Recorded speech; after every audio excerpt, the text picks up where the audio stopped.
Posa, source des mots. Salut, je m'appelle Alex. Je fais une entrevue concernant un festival particulier. C'est le Bière et Saveurs qui est organisé toutes les années à Chambly. Justement, j'ai demandé à Claude Demers, le directeur général de Concept B, l'organisateur du Bière et Saveurs, pour répondre à mes questions, puis très gentiment accepté. Fait que merci Claude d'avoir accepté de te prendre en entrevue. Ça fait plaisir. Si tu veux, on peut commencer avec la première question. Allons-y. Le Bière et Saveurs est-il le plus gros festival organisé par Concept B? Oui, c'est notre plus gros projet à vie. Ouais? Oui. OK. Pourquoi organiser le Bière et Saveurs à Chambly? Ben, en fait, il y avait déjà une tradition de festival de bière à Chambly qui remonte à l'époque du Festibiaire, qui a commencé au milieu des années 90, je pense. Je ne sais pas s'il y en a dans la salle qui était là au Chambly, non? Fait que nous, dans le fond, c'est que la ville, en 2000-2001, a décidé de lancer un appel d'offres pour relancer un projet de festival de bière suite à la fermeture du Festibiaire.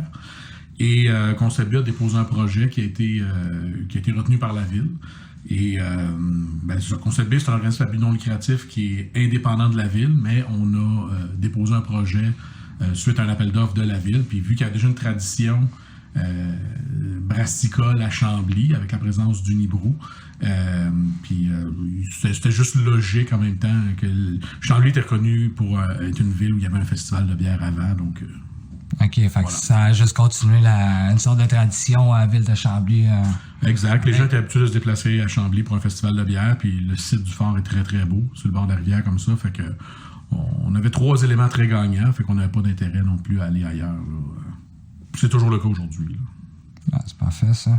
Depuis la première édition du Bière et Saveurs, quelle a été la progression en termes de participation populaire et du nombre de microbrasseries qui s'affichent? Ben, en termes de microbrasserie, la première édition, on avait à peu près une quinzaine de microbrasseries.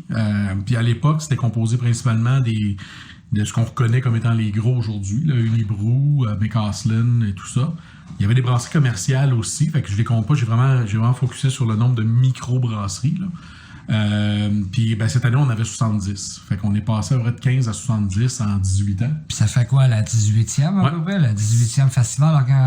Oui, c'était la 18e édition cette année, là, la fête du travail en 2019. Okay.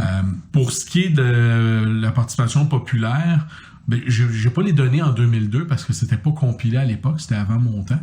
Mais on peut quand même estimer qu'il y avait à peu près 15 à 18 000 personnes en 2002, 2003, dans ces années-là. Puis maintenant, bon an, mal an, on est à 60-65 000 selon la température, là. Puis je pense que l'année record, on frôlait les 68 000 personnes en 4 jours, là. C'est hallucinant la progression, pareil. Oui. Il y a un gros boom en 2008-2009. Là, on dirait que quasiment d'une année à l'autre, ça a doublé d'un coup.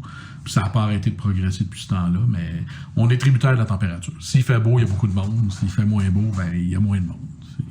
C'est sûr. La dure réalité. Puis, venant qu'il y a autant de personnes qui peuvent venir à ce festival-là, quelles sont les mesures que Concept B prend pour assurer la sécurité à tous les visiteurs? Ben, en fait, c'est un paquet d'interventions qu'on met en place. On a une équipe de sécurité sur le terrain qui patrouille à la journée longue pour garder un certain contrôle sur des débordements ou des choses comme ça, qu'aussi contrôle des entrées. On a une capacité de site maximale en un moment, fait que si jamais on voit que c'est bondé, on va ralentir un petit peu les entrées parce qu'à un moment donné, c'est pas très confortable, puis on veut pas que ça devienne dangereux non plus. On a la présence d'Ambulance Saint-Jean qui est sur le site. Des fois, quand il fait très chaud, les coups de chaleur, ça va être de la dégustation, mais maintenant, après quelques dégustations, s'il fait 38 avec l'humidex, ça peut être difficile. Pour avoir des blessures aussi du verre brisé, des choses comme ça. On a un service de navette gratuite qui est arrimé avec les services de transport en commun. Donc, les gens peuvent partir même de Montréal juste en autobus puis venir à Chambly. Les navettes qu'on met en place sont gratuites. Fait qu'on veut vraiment inciter les gens à les utiliser plutôt que de venir avec leur voiture à Chambly. Et à la fin de la soirée, on a un service d'accompagnement qui est Tolérance Zéro, qui travaille avec nous. Donc, vous êtes affilié avec tout ça? Oui, c'est notre fournisseur, là, notre fournisseur, notre partenaire là-dedans, là, pour ramener les gens chez eux. Si, mettons, ils sont avec leur voiture, ils n'ont pas pris la navette, on essaie d'avoir une solution quand même jusqu'à la fermeture de l'événement là, pour les gens qui viennent. On est conscient qu'on est dans les navettes qui partent de Montréal, c'est sûr que ça diminue beaucoup le trafic dans la ville de Chambly. Là. Nos navettes partent pas de Montréal, mais on s'arrime avec les horaires. Fait que les gens, mettons, qui partent du centre-ville, ils arrivent à Chambly à telle heure, ben nous, il y a une navette gratuite qui les attend là, ils changent d'autobus, puis là, ils embarquent dans nos navettes, puis nous, on les amène sur le site. Ça fait-tu longtemps que c'est le même? Alors, ça fait 12-15 ans. Je me souviens pas la première année qu'on l'a fait, là, mais ça fait longtemps. OK. Combien de temps consacrez-vous au montage et démontage de ça? Le montage est un peu plus long, c'est à peu près 5-6 jours. Encore une fois, ça dépend de la température parce que une journée de pluie peut ralentir beaucoup les opérations. Démontage, ça va plus vite. Là, je dirais entre 3 et 5 jours, encore une fois, selon la température. Des années, ça va très vite. Des années, c'est un petit peu plus long. Comme cette année, il a mouillé cette année, c'est ça. Une bonne partie. Là. Mais c'est que s'il pleut, disons, le samedi de l'événement, ça a beaucoup moins d'impact par rapport au démontage. Ça ralentit moins que si cette année, il a mouillé le lundi. Puis là, il n'y a plus au moment où on commence à démonter que les exposants, il faut qu'ils sortent. Fait que c'est sûr, c'est un petit peu plus dur pour le terrain aussi. Ça coûte un petit peu plus cher à remettre en ordre. Ça prend une journée ou deux de plus pour retourber tout ça. Mais c'est ça. C'est la partie où on est vraiment tributaire de la température là, à ce niveau-là. Là. OK. Puis comment le festival contribue au développement touristique de la ville de Chambly, d'après toi? Ben, en gros, c'est simple, c'est que sur les 60-65 000 personnes, il y en a 50 000 qui viennent de l'extérieur de Chambly et de la région immédiate aux alentours. Donc, c'est un afflux de gens très important. Les commerces peuvent cibler ces personnes-là. Le festival ferme de bonne heure, à 9 h. La plupart des festivals de bière ferment à 11 h, 11 h 30. Nous, en fermant à 9 h, les gens, après ça, s'ils n'ont pas soupé, c'est encore dans les heures pour aller souper au restaurant.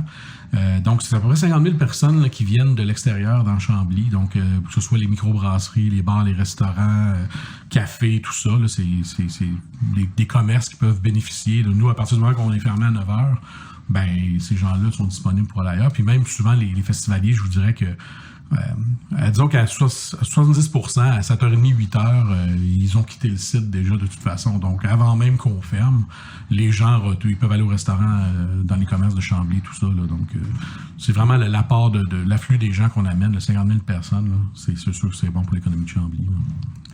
Et que répondez-vous aux citoyens qui vivent à proximité du site, qui se plaignent du bruit, de toutes les personnes qui laissent traîner leurs déchets sur les terrains privés? Ben, on est en communication avec certains d'entre les voisins immédiats. On travaille donc avec une depuis 5 ans maintenant. On clôture son terrain. On essaye vraiment de travailler avec eux pour diminuer le plus possible l'impact qu'on a sur les gens parce que c'est leur milieu de vie de tous les jours. Vous pouvez, les voisins directement peuvent vous contacter pour poser des dispositifs, si on veut, pour pas que le monde aille sur leur terrain. Oui, puis une fois de temps en temps, on envoie le service d'entretien pour, si jamais il y a des déchets sur leur terrain, le service d'entretien, ils font le tour. S'il y a un incident de sécurité, nous, on a une entrée à chaque bout. Fait que la rue Richelieu et du parc, là, au coin, on a un service de sécurité là. Donc, si jamais il y a des gens qui sont sur les terrains privés, ils appellent. Nous, on envoie le service de sécurité, il est juste à côté. Puis c'est assez rapide, là. Ouais, on est vraiment là. Puis à partir de 4 h l'après-midi, il y a le service de police de la ville de Chambly, de la région. Je ne sais pas c'est quoi le nom maintenant, c'est tellement compliqué. Ils sont sur place avec nous pour commencer à sensibiliser les gens que, faites attention, le festival achève et tout ça. Fait que si jamais il y a de quoi de majeur, on a un service de police qui travaille avec nous, là, qui est sur le site, là, si jamais il arrive quelque chose. Puis, c'est ça. On travaille aussi beaucoup avec la ville de Chambly. Après l'événement, s'il y a des déchets ou quoi que ce soit, puis notre équipe d'entretien n'a pas eu l'appel ou ne se sont pas rendus, le service des travaux publics et tout ça nous donne un gros coup de main aussi là, pour aller enlever là, s'il y a des déchets ou des choses, des bouteilles ou peu importe qui ont été laissées là, par les festivals. Ça reste jamais longtemps, de toute façon, ces terrains. Écoute, non. Mais comme tout festival majeur, c'est sûr qu'on a un impact. On essaie vraiment de le minimiser. On nie pas que ça existe, on le sait. On essaye vraiment de dire aux gens, contactez-nous, on est là, nous autres, on a des équipes sur place. S'il y a un ménage à faire ou quoi que ce soit. C'est sûr que si tu te plains puis t'appelles pas puis t'es tout courant que vous offrez les services pour le nettoyage puis la protection en vrai. Ouais. C'est ça. C'est important. Je veux dire, on veut être un bon citoyen, nous autres aussi. On est un événement, mais c'est toute l'équipe, nous autres, on habite à Chambly aussi. Là, fait que notre but, c'est pas de rendre la ville inhabitable. Au contraire, là, on habite là. Fait que c'est notre milieu à nous aussi. Fait qu'on essaye d'être sensible à ça. Là. OK. Puis, quels sont les principaux partenariats associés au festival? En fait, il y a beaucoup les principaux, c'est des brasseries. Des brasseries qui ont une certaine envergure, qui ont les moyens d'investir de l'argent au-delà d'un simple kiosque d'exposants. On a Desjardins qui est partenaire avec nous depuis presque le tout début. Unibrou aussi, c'est sûr, on est sur leur territoire, donc eux voient une convergence très, très naturelle pour ça. Mais je dirais qu'en majorité, les partenaires financiers qu'on a, c'est les partenaires du monde de la bière, là, directement. OK. Quels sont les projets de développement prévus par Concept B dans les prochaines années? La question. Ouais. En fait, ça, là, je vais te répondre très politiquement. Tu remarques depuis le début, je suis super politique, là, mais pour l'instant, on peut pas s'avancer sur rien parce qu'on a des projets qu'on travaille avec différentes personnes. On peut pas l'annoncer parce qu'il y a rien de concrétisé encore, mais tout ce que je vous dirais, c'est que on va être très fiers de l'annoncer rapidement aussitôt que c'est canné, là, mais pour l'instant, je peux pas vous envoyer sur des pistes comme ça. Moi, c'est ça que je voulais entendre. Que vous allez être content de l'annoncer. Oui, on va vous l'annoncer. On va vous donner une entrevue exclusive s'il faut. Puis ça en venant à la dernière question, c'est quelles sont les perspectives d'emploi dans votre compagnie? Actuellement, on est 7 personnes à temps plein. Ça a l'air de rien, un festival de bière. Moi, ça fait longtemps que je travaille pour le Bière et Saveur. Puis souvent, on me pose la question, OK, mais qu'est-ce que tu fais le reste de l'année? C'est comme si t'arrives, tu commences à travailler la semaine avant, tu le montes, tu le démontes, t'as fini. Là. Mais non, on est 7 personnes à temps plein à l'année pour ça. Que ce soit les commandites, les relations avec la ville, toutes les communications marketing, les inscriptions aux exposants, recherche de bénévoles. C'est beaucoup, beaucoup de travail. Et évidemment, avec les autres projets qu'on veut lancer, c'est sûr que l'équipe va être appelée à grossir parce qu'il y a une limite. Si on est déjà 7 pour un événement, si on lance 1 ou 2 nouveaux projets, c'est sûr que l'équipe va être appelée à grandir aussi. Puis c'est notre but aussi là, d'avoir une équipe un peu plus grosse puis vraiment gérer des événements plus sur une base annuelle qu'une fois par année. Là.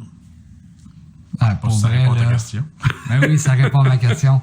Pour vrai, je te remercie, Claude, de t'être déplacé encore pour répondre à mes questions. Ça fait plaisir. Posa est avec nous depuis quand même bien des années. Fait que nous autres, c'est juste naturel de s'impliquer dans le milieu. Puis que j'étais bien content que tu me contactes. Là, puis je te souhaite bien un gros bonne chance. Merci. Passe une bonne fin de journée, Claude. Merci, toi aussi. C'était Claude Lemers, le directeur général de Concept B.